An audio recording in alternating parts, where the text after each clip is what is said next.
stubbornness of government is the basic cause of the problem the country is facing. Yoruba monarch Oba Francis Olushola made it known during his interview with Alaroye that the problem facing the country is basically the result of the stubbornness of the government not willing to listen to the people and accept their mistakes. There have been several reactions concerning the arrest of Sunday Igboho in Benin Republic, as many Yoruba elders and kings have shared their views about the activists and the general problems facing the country.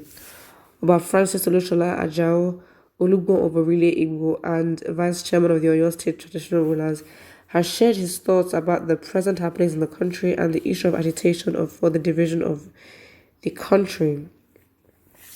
The monarch said the government is the reason why agitators like Nnamdi Kanu and Igboho exist, because they are not doing what the public expects concerning the issue of insecurity and the level of poverty in the country.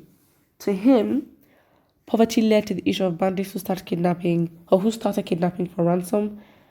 Oba Francis also revealed that the government's stubbornness is in not willing to listen to people's cries for restructuring and accept their mistakes by apologizing and calling all the basic tribes together as the basic reason for the problem the country is facing. He made it known that there were ways of talking to people who were angry about unpleasant situations around them so that peace could reign, but the government did not want to do that. The monarch, however, noted that the only solution to the issue currently facing Nigeria is restructuring if the government wants to put an end to agitations. Well, I guess so.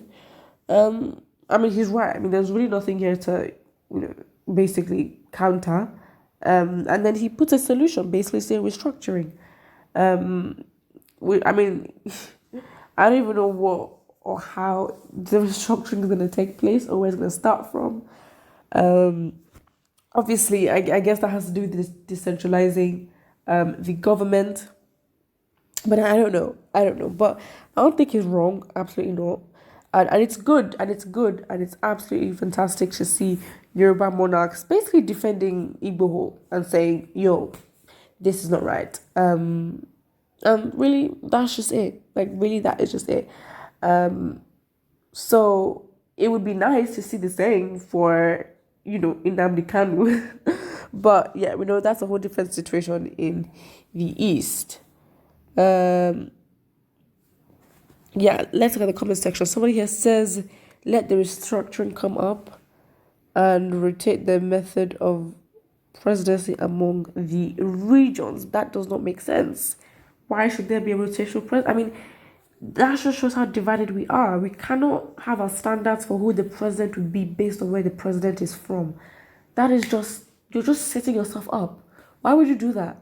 No, we are not united. It is very true. I think that even if we're going to separate, I think what it even does for us is actually get rooted in our identity, where it doesn't really matter who is president.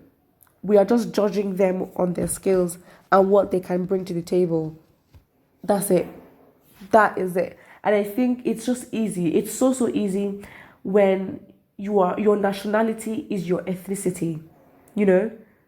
It's like the Yoruba nation, Oduduwa, Duduwan. I don't know how to say it. But you're Yoruba, it's the same thing. Your nationality aligns with your ethnicity and aligns with your race. It just aligns. Do you know what I mean?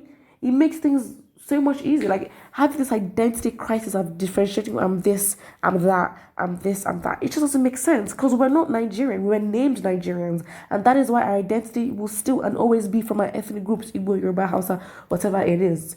So again, it's rotational presidency, absolutely not. We are not one. In our minds, we are not one. We know we're not one. So why are we one country? Because again, you have to think alike to actually move as a unit. That's it. Somebody here says we want Biafra, that's all. Again, look at this situation of Biafra. From the country's inception, Biafra was a thing. Biafrans wanted to have their own land, and it is their prerogative, as it's their right. So why can't they do that? You know what I mean? Who said we had to be Nigerians? Who said? Because it was Lord Lugard's girlfriend that named Nigeria, the audacity to claim an identity that your colonizers gave you. You know what I mean?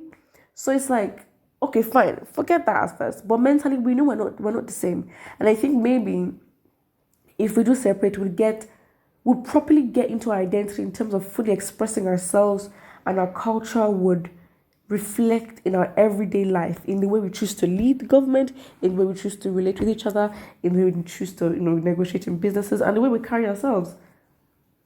You know what I mean?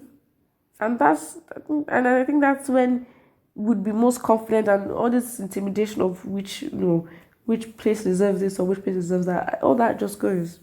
It just goes. Somebody here says, Your Majesty, may you live long. The government believes it has solutions to our problems. Sees performances in the last 6 years.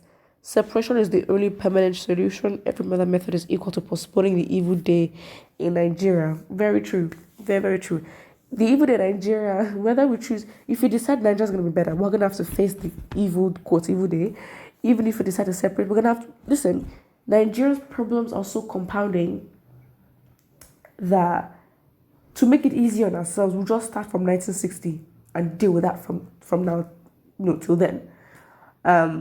But Nigeria has such issues. Like if you don't address the issues will still remain there. So if we choose to separate, we're gonna have to start having conversations about everything, every single thing. And even if we wanted to move forward as a country to be better as one, and everyone is now choosing to be selfless, everyone is choosing to be tolerant, we will still have to face the country that Nigeria is and the compounding problems that have been passed on from generation to generation.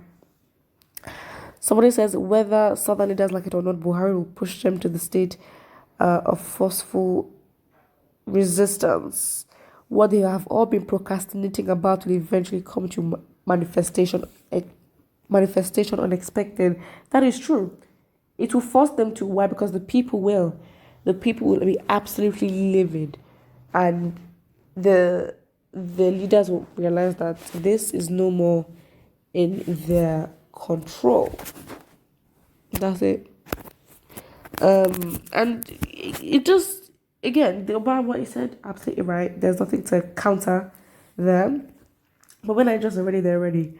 That's what I feel. You can't force anything. Again, it has the experience, or the movement has to be as organic as it is for it to have the power that it needs to actually be successful. That's just what it is. Put what you think about this in the comment section below, and do not forget to like and subscribe.